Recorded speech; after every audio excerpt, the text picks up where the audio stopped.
Hey guys, it's Tim, and today we're going to talk about how to reduce procrastination. I've always struggled with procrastination for a majority of my life because in school I would leave deadlines to the last minute. My projects, like literally all my projects, would be done like the day before. I really did leave everything to the last minute. I left a lot of things to the last minute and it wasn't good. It was very stressful. But now that I've graduated, I don't really have to deal with that anymore. But when it comes to being productive at work or doing my own stuff, like uploading videos on YouTube, it's a bit of a struggle for me because that habit of procrastinating has continued on till now. Even this video took me, it's now 11:28 p.m. and I was supposed to film this a bit earlier in the day, but better late than never. So yes, I'm an expert at procrastination, but I've also learned over the years some tips and tricks that have worked for myself, that have helped me to reduce my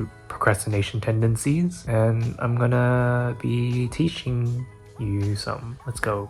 So the first step you should do to reduce procrastination is to identify your why. Why do you want to do this? Why do you want to be more productive? Why do you want to learn this new skill? Because it sets your foundation for why you want to be more productive and reduce your procrastination. Having that inner foundation of why am I doing this? Who am I? Who do I want to become? Why am I doing this? Having a good reason why you want to become more productive will help you in the long run, because it sets the foundation for the other steps that we'll be talking about. So the next step we'll be talking about is the Pomodoro technique, which is 25 minutes of study and then 5 minutes of rest, or 25 minutes of work and 5 minutes of rest. So basically 25 minutes of just focused and concentrated work with no distraction. And then after the time's up, 5 minutes of break, and then the cycle repeats itself. So it's basically increments of 30 minutes. You can apply this to your studies, language learning. I used it a lot for studying, especially when I didn't want to study, or whenever I struggled with focusing my attention on the task at hand, especially when it came to projects at uni or studying for exams. It definitely helped because I'm only doing 25 minutes.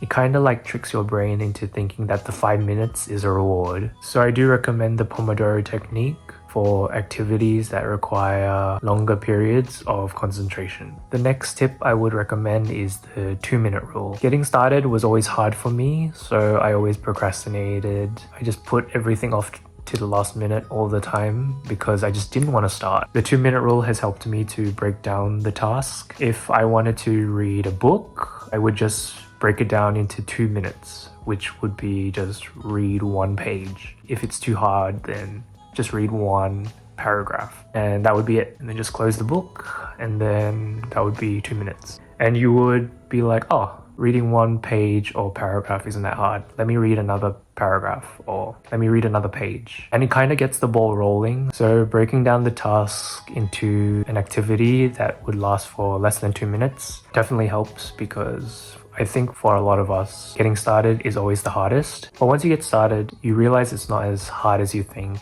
and then you just keep going. Another tip I recommend is to kind of just treat life like a game. So if you have like tasks to do, you kind of can gamify it. So what I like to do is just see like my activities to do as objectives. So once I completed an objective, I can tick it, and then it's kind of like, it looks nice. I've done this, I've done that. It kind of just feels good to just gamify everything, because I love to game. So you kind of complete objectives and missions in your everyday life. If you have to put out the trash, then it's like, oh, okay, I'll do it and then I'll tick it. Or if you need to do your homework, then you kind of do it and then you just tick it.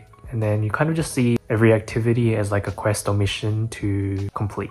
And that has kind of helped me see life just as a game. It kind of makes the activities more fun, and you're kind of rewarded with that satisfied feeling of, oh, I completed my mission. Another thing I like to do is to refer to myself in the third person. So I would be like, Tim, get out of bed. Tim, leave the house to go to the gym. Or Tim, revise for that test tomorrow. It's like having an authoritative figure. You kind of try to trick your brain into thinking it's someone else. That's just another method that I like to use sometimes when I'm being especially lazy. This kind of goes hand in hand with the concept of referring to yourself in the third person, which is counting to 5. So sometimes if I'm especially lazy and I'm like, oh, I don't want to listen to myself, I try to count to 5. If I need to get out of bed, I'm like, oh, I really don't want to do it, but I have to. I just count to 5, and by the time I say 5, I should be doing what I'm supposed to do. And just like 1, 2, 3, 4, 5. And by the time I say 5, I should be getting out of bed or getting ready to leave the house to go to the gym. This is another method that I like to use, which is the reward and punishment system. So if I completed an activity I was supposed to do, I reward myself with some sweets or ice cream. My punishment system used to be not allowing myself to watch YouTube or play my games, but I kind of don't listen to myself sometimes. So what I like to do is just focus on the reward system and being like, okay, if I've done what I'm supposed to do, I reward myself. This is something I've recently started doing, which is designating a time in my calendar to do the activity, giving myself extra minutes to complete it, so that if there's any unexpected delays or it goes longer than I expected, then it's accounted for. So you kind of time block the activity that you're supposed to do and be like, okay, at 5 p.m. I should be working on that project,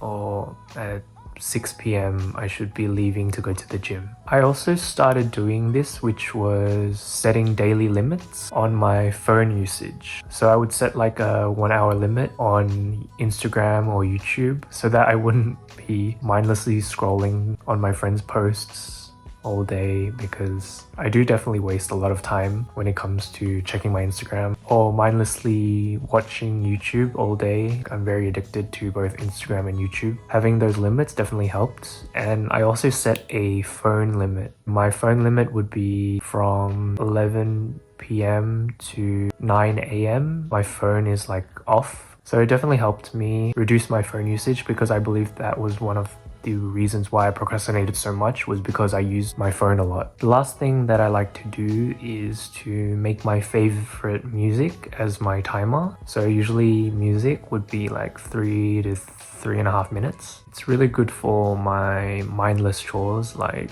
folding laundry or washing the dishes. I try to get the activity done within the song's duration. That definitely makes the activities that I do more fun, because I can sing along while I do my boring activities. So yeah, those are the things I like to do to reduce procrastination, and these are the steps that I've been using for many years, and some that I've recently discovered. I guess overall, it's just knowing to not feel guilty about procrastinating. So I just want people to know that it's okay to procrastinate, it's okay to not be productive all the time. And I believe that we're all on the same boat, wanting to be more productive, but we're sometimes lazy to do the things we're supposed to do. Just want people to know that you're not alone. I still struggle with it, and I'm 24 now. Good luck to everyone trying to reduce their procrastination. I procrastinated a lot filming this video. It's now 12:01 a.m. Let's try to overcome procrastination together.